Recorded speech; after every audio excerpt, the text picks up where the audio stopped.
So our first storyteller is Mel Dockery, and we have to ask each storyteller a question before they get up here. And the question was, if you were a snack in your child's lunch or otherwise, what snack would you be? And Mel's answer was, and you'll appreciate the inflection once she gets up here, pasta and cheese.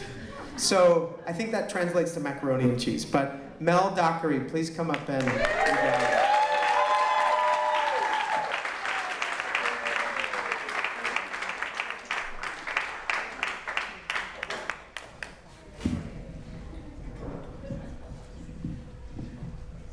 I am yelling at my 17-year-old son, Martin. You haven't packed, you haven't put the bike rack on the car, let alone the bike. It's 9 o'clock in the evening, and I am driving you 10 hours tomorrow to Kenyon, Ohio for your first day at college. I'm a little stressed. I have just got a new job in middle management, which is causing me some stress. My 10-year-old nephew has been staying with us from England, and our AFS student has just arrived, Ahmed, from Tunisia. And my son has not packed anything.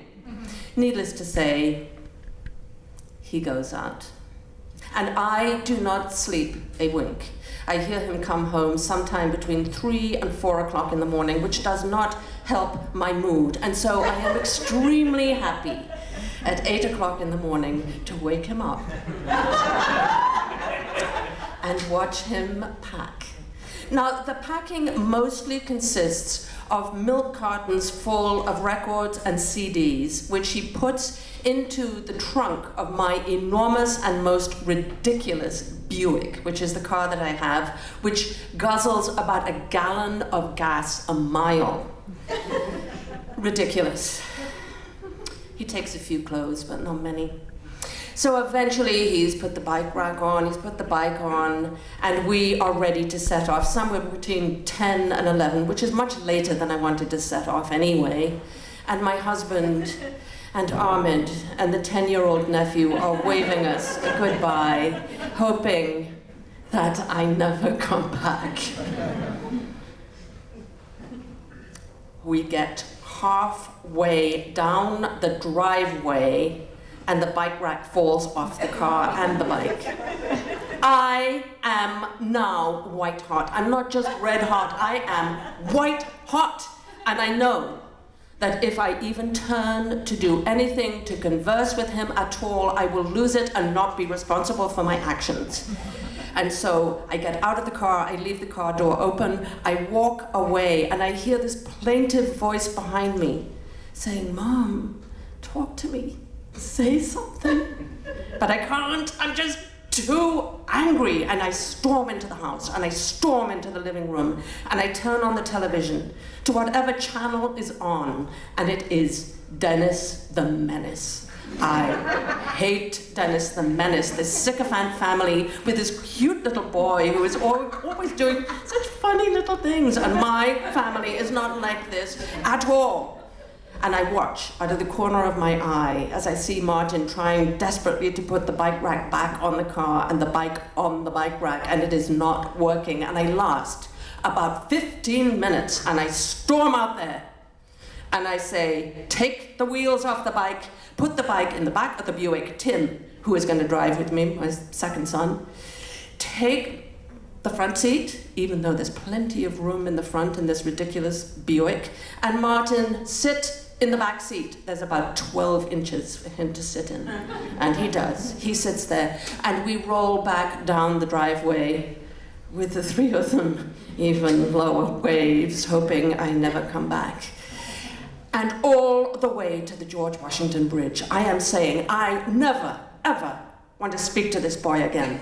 No parent can live with a 17-year-old or older in the same house. Ridiculous. By the time I get to New Jersey, I say, well, if he phones, and he phones, and he phones, and he phones, around about the 5th time, I might come to the phone with a very cold hello. By the time I'm in Pennsylvania, I'll say, well, if he wants to come home for the holidays, he can. I get to the Ohio border. There is a lump in my throat. Oh my God. My son is leaving home. I was highly emotional. I was on this roller coaster of emotion. And it was terrible, terrible, terrible. I'll never see him again. He's going away. Well, we didn't go to the college that night. We stayed overnight, and we went the next morning. And it was freshman week to give them an orientation, so the other students weren't there. And there was an air of excitement.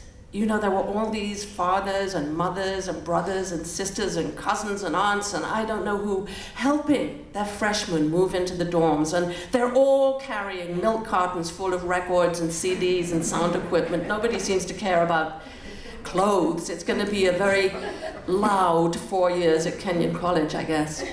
But it really got me thinking a little bit about maybe it wasn't going to be so bad. And it was a very, very sweet sadness with which I said goodbye to him. And Tim and I drove back to Westchester. And it gave me plenty of time to think. And I thought, you know, Tim, second son, never really had a chance to be alone with his mother. And this is going to be some really great alone time with Tim. Oh, Ahmed was still there, but that was okay.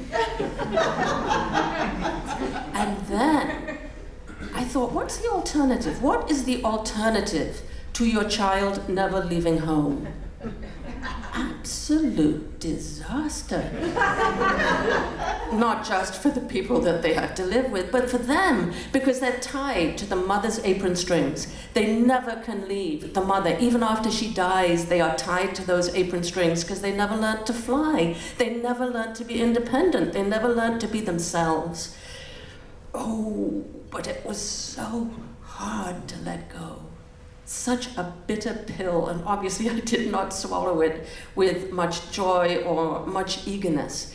But I am so, so glad that I did swallow it and that I did realize that this is a natural thing that happens, that children have to leave. I have to let go. I am not going to be in control. And I think because I learned to let go, I now have two amazing sons who have two fabulous wives, and I have two marvelous grandchildren, and I am in control of those grandchildren as well.